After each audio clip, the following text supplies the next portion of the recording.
Something is coming. Not a crisis, not a catastrophe, not some dramatic event you can prepare for with a single decision. No, what is coming is quieter than that. Slower, more certain. It is simply tomorrow, and tomorrow does not care who you are today. Sit with that for a moment.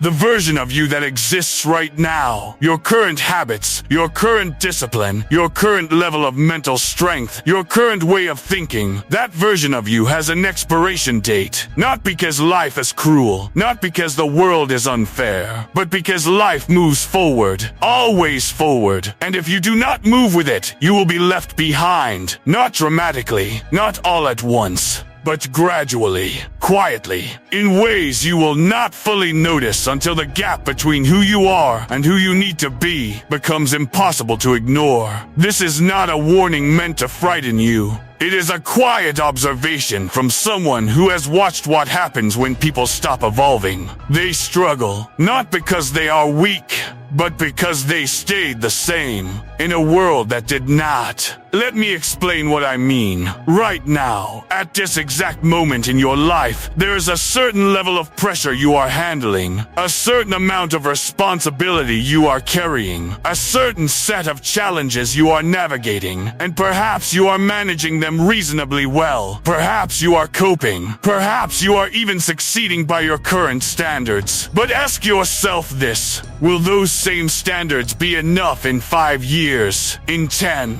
Will the discipline you have right now be sufficient when the pressure doubles, when the responsibilities multiply, when the decisions become heavier and the margins for error become smaller? Because that is what life does. It does not plateau, it escalates. The demands of life do not stay at a comfortable level simply because you have settled into one. They grow quietly, consistently. The professional expectations placed on you will increase.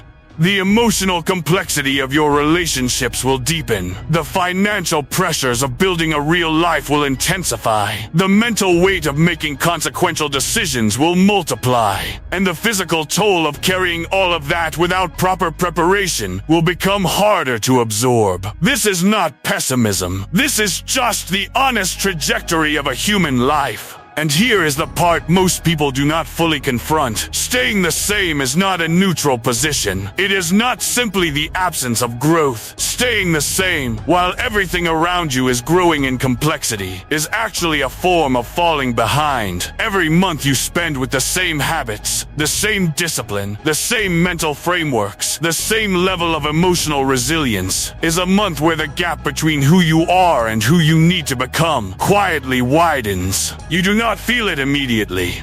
That is the danger. Stagnation does not announce itself. It does not arrive with discomfort or obvious consequences. It arrives with comfort, with routine, with the quiet, deceptive feeling that everything is fine because nothing has broken yet. But fine today does not mean strong enough for tomorrow. This is the moment I want you to be honest with yourself. Not brutally, not harshly. Just honestly, look at your habits, the ones you repeat every day without much thought. Are they building you, or are they simply maintaining the minimum version of you? When you finish a day, do you feel like you have moved forward, or do you feel like you have simply gotten through it? Look at your discipline. When something is difficult, when focus is required, when comfort must be sacrificed for progress, what do? Do you push through, or do you find a quiet reason to stop? Look at your consistency, not in moments of motivation. Motivation is unreliable. Anyone can be consistent when they feel inspired. The real question is whether you show up when you do not feel like it, when the result is uncertain, when no one is watching, when there is no immediate reward. And look at your mind. How do you respond to pressure, to uncertainty, to failure? Do you adapt and continue, or do you contract and avoid? There are no wrong answers here, but there are honest ones. And the honest answers will tell you something important. They will tell you whether the person you are right now is being built for survival or being built for comfort, because those are two very different constructions. Comfort is one of the most misunderstood forces in a human life. We pursue it as though it is a destination, as though arriving at comfort means we have succeeded. But comfort, when it becomes permanent, when it becomes a standard you refuse to leave, does something insidious. It slowly removes your capacity to endure what is hard. The mind that is never challenged loses its tolerance for difficulty. The body that is never pushed loses its capacity for endurance. The character that is never tested does not know its own limits. And the person who has been comfortable for too long is genuinely unprepared for the moments when life no longer offers comfort as an option. This is what I mean when I say that the person you are today may not survive tomorrow. Not physically, but in every other sense that matters. The habits that feel sufficient right now will not be sufficient under greater pressure. The mindset that works in a manageable environment will fracture in a demanding one. The discipline that exists only when conditions are favorable will disappear exactly when it is needed most. Comfort does not strengthen you, it quietly wakens you, and it does it so slowly, so gently, that you do not realize what has been taken from you until the moment arrives when you need everything you have, and discover that what you have is not enough. That moment does not have to come as a surprise, because here is the alternative. Here is the other path. You begin now. Not in a dramatic burst of motivation, not with a sweeping declaration of who you are going to become, but quietly, deliberately, with the calm understanding that building a stronger version of yourself is not a choice between success and failure. It is a choice between being prepared and being overwhelmed. You build discipline, not the kind that exists only when you feel ready, the kind that shows up regardless. The kind that treats commitment as non-negotiable and treats excuses as irrelevant. You decide what matters, and then you show up for it consistently, even when you are tired, even when progress is invisible, even when the results have not arrived yet. Especially then, you strengthen your mind, not by avoiding difficulty, but by entering it intentionally. You put yourself in situations that require focus when distraction is easier. You stay with discomfort long enough to expand your capacity for it. You practice thinking clearly under pressure, so that when pressure arrives uninvited, your mind does not collapse. It adapts. You raise your standards, not with arrogance, not with comparison to others, but with the quiet internal recognition that you are capable of more than your current habits suggest, and that operating below your capacity is not humility, it is waste. You become adaptable. This is perhaps the most important quality of all, because the future will not arrive in a form you have fully anticipated. It never does. The circumstances of your life 5 years from now will contain variables you cannot predict today.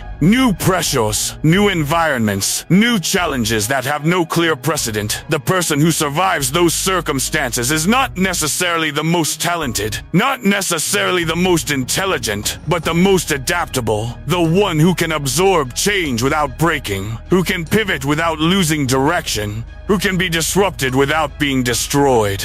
Adaptability is not a personality trait you either have or you do not. It is a capacity you build through exposure to difficulty, through the practice of thinking flexibly, through consistently choosing growth over the familiar comfort of staying the same. Let me draw a clear picture of where these two paths lead. There is a person who at this moment recognizes what is coming, who does not need a crisis to motivate them, who looks honestly at the gap between who they are and who they need to become, and begins closing that gap quietly, without announcement, without drama. They build their discipline while others consume distraction. They strengthen their mind while others avoid discomfort. They raise their standards while others negotiate theirs downward. They remain consistent through the months when nothing feels like it is working.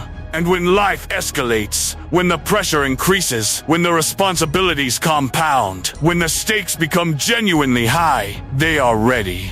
Not perfectly, but sufficiently, more than sufficiently, because they built for the future instead of optimizing for the present. And then there is a person who does not. who recognizes the need but postpones the response, who tells themselves they will begin when conditions are better, when they feel more prepared, when the timing is right, and the timing is never quite right, and conditions never quite improve. And each month that passes is a month of potential preparation that becomes a month of comfortable stagnation, until the moment arrives when life demands more from them than they have to give. And they struggle, not because they are incapable, but because they delayed the work that would have made them capable. That second person does not lack talent or intelligence. They simply lacked the willingness to evolve before the evolution became urgent. Do not wait for urgency. Urgency is the most expensive teacher. I want to speak directly to your identity for a moment, because identity is something people rarely examine with clarity. Most of us have a sense of who we are, a self-concept, a story we tell about ourselves that feels fixed. I am the kind of person who does this. I am not the kind of person who does that. And we protect that identity with surprising intensity, not because the identity is serving us, but because it is familiar, because it is known.